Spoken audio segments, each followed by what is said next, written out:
کتنی بڑی بات حضور علیہ السلام نے ارشاد فرمائی. اور میں کہتا ہوں ٹائم مینجمنٹ پہ آپ کو اس سے بڑا کول نہیں مل سکتا، اس سے بڑا فرمان نہیں مل سکتا. ٹائم مینجمنٹ کے سارے کورسز آپ ایک پلڑے میں رکھیں.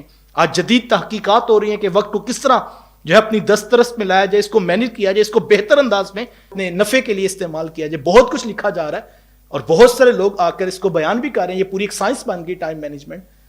سب کچھ ایک پلڑے میں رکھیں اور میرے محبوب علیہ السلام کے فرمان عالی شان کا ایک جملہ ایک پلڑے میں رکھیں. کتنی بڑی بات ارشاد فرمائی. فرمایا من حسن اسلام المرء ترکہ ما لا یعنیہ. فرمایا کسی بندے کے اسلام کا حسن یہ ہے کہ وہ ہر بے مقصد کام کو چھوڑ دے.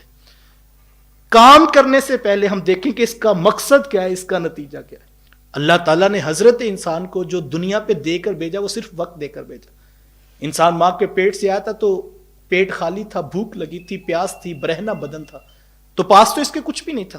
اسی وقت کو اس نے صرف کیا. تعلیم کی گزرگاہوں سے ہوتے ہوئے اس نے ایک نوکری حاصل کی اور یہ سمجھا میں نے نوکری ملی ہے اور یہ بہت کچھ ہے. پھر نوکری آپ پورا مہینہ وہاں وقت دیتے ہیں، اس کے عوض میں وہ آپ کو 50,000 روپے مہینے بعد دیتے ہیں. تو آپ اپنا وقت کی ہی بدلی ہوئی شکل ہے جو آپ کو پیسوں کی صورت میں دکھائی دیتی ہے. اور رشتہ داریاں ہیں ان کو بھی آپ وقت دیتے ہیں تو وہ اچھی ہو جاتی، اور جب آپ وقت نہیں دیتے تو اختلافات بڑھنے لگتے ہیں، گلے شکوے بڑھتے ہیں اور پھر آہستہ آہستہ تعلقات، دوستیاں مدھم ہونے لگتے ہیں. تو اس کی بڑی وجہ سب سے قیمتی ہے ہی دنیا میں وقت. اور اللہ تعالیٰ نے بھی جو کل پہلا سوال کرنا ہے انسان سے وہ یہی تو کرنا ہے کہ تمہیں زندگی دی تھی، بتاؤ کن کاموں میں خرچ کر کے آئے. تو میرے اور آپ کے پاس یہ وقت کی بہت بڑی نعمت اور اللہ کا یہ عطیہ ہے. میں آپ کو یہی سمجھا رہا ہوں کہ وقت ضائع نہ ہو، وقت کو بامقصد کر لیا جائے، وقت قرآن سیکھنے میں صرف کیا جائے. میں آپ کو یہ سمجھا رہا ہوں لیکن وقت میرا بھی انتظار نہیں کر رہا، جبکہ میں وقت کو ہی سنبھالنے کا طریقہ بتا رہا ہوں اور اس کی دعوت پیش کر رہا ہوں. لیکن یہ سانسوں کی مالا ہے جو تیزی سے چلتی جا رہی. یہ بات بیان کرنے سے قبل میرے پاس وقت زیادہ تھا، میری زندگی کی اتنی سانسیں اور گزر چکی. ایک مفسر فرماتے ہیں مجھے ان الانسان لفی خسر کا ترجمہ سمجھ نہیں آ رہا تھا.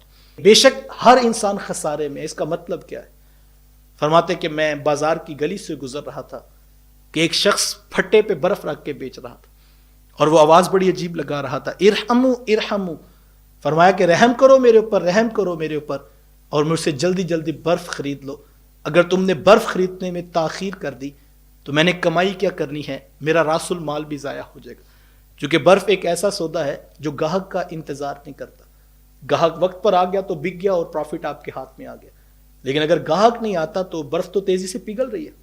تو یہ جلدی جلدی بکنا ضروری ہے اسی وجہ سے. اور اگر یہ نہ بکا سودا تو برف پگھل گئی اور جو راس المال جو انویسٹمنٹ کی تھی وہ بھی آپ کی ضائع ہو جائے گی. یہ سانسیں بھی پگھلتی برف ہے.